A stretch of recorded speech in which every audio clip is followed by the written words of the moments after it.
Assalamualaikum, selamat pagi teman-teman. Kami dari kelompok 3 akan mempresentasikan hasil kerja dari kelompok kami mengenai materi mengulas asesmen di ruang kelas. Perkenalkan anggota dari kelompok kami, yang pertama Denagita Oktaredri Az-Zahro, yang kedua Desi Nurhayati, ketiga Devi Ekaning Ririn, yang keempat Dita Yudji Arianti, dan yang terakhir Elicia Dwi Febriani. Identitas modul mata pelajaran IPA kelas 5 fase C, capaian pembelajaran.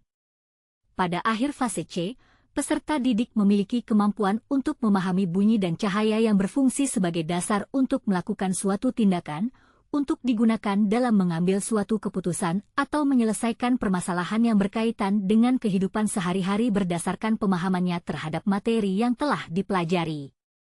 Berdasarkan pemahamannya terhadap konsep gelombang, bunyi dan cahaya, peserta didik mendemonstrasikan bagaimana penerapannya dalam kehidupan sehari-hari. Tujuan pembelajaran. Pertama, peserta didik mampu menganalisis sifat bunyi yang dipantulkan, dibiaskan, dan dirambatkan melalui medium udara, cair, dan padat setelah melakukan pengamatan menggunakan infografis, video, dan melaksanakan eksperimen dengan baik. Kedua, peserta didik dapat mengevaluasi hasil eksperimen dan pengamatan dari infografis dan video terkait materi sifat bunyi yang dapat dipantulkan, dibiaskan, dan dirambatkan melalui medium udara, cair, dan padat dengan baik. Ketiga, peserta didik mampu mempresentasikan hasil temuan dan kesimpulan melalui pengamatan infografis, video, dan eksperimen yang telah dilakukan dengan alasan yang logis dan tepat. Keempat, peserta didik mampu menilai informasi yang diperoleh dari infografis, video, dan eksperimen yang dilakukan tentang sifat-sifat bunyi dengan asesmen yang digunakan, yaitu pertama asesmen diagnostik berbentuk tes berupa pertanyaan lisan, kedua asesmen formatif berupa soal observasi, dan asesmen diagnostik. Kekurangannya pada modul ajar hanya dicantumkan asesmen diagnostik non-kognitif, sedangkan untuk asesmen diagnostik kognitif belum dicantumkan. Alasan pada modul ajar tersebut tidak dicantumkan asesmen diagnostik kognitif. Asesmen tersebut berguna untuk melihat tingkat kemampuan peserta didik yang berbeda-beda. Hal ini menjadi penting karena setiap peserta didik memiliki kemampuan yang tidak sama. Untuk itu diperlukan asesmen diagnostik kognitif untuk mengetahui tingkat kemampuan masing-masing peserta didik, sehingga dapat merancang pembelajaran yang sesuai dengan karakteristik dan kebutuhan mereka. Hasil modifikasi asesmen diagnostik dapat dilihat pada gambar berikut ini. Kami memodifikasi asesmen diagnostik pada diagnostik kognitif. Instrumen penilaian pengetahuan memiliki kekurangan. Terdapat kesalahan penulisan pada instrumen penilaian pengetahuan, yaitu jenis penilaian, teknik penilaian, dan bentuk soal.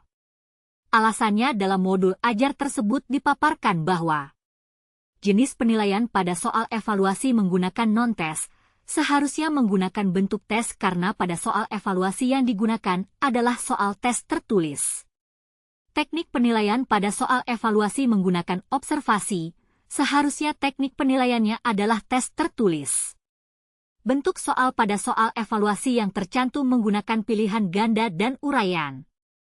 Namun kenyataannya yang tercantum di soal evaluasi hanya menggunakan soal dengan bentuk uraian saja. Berikut ini modifikasi instrumen penilaian. Dapat dilihat pada lampiran berikut. Instrumen penilaian pengetahuan dengan jenis penilaian, yaitu tes.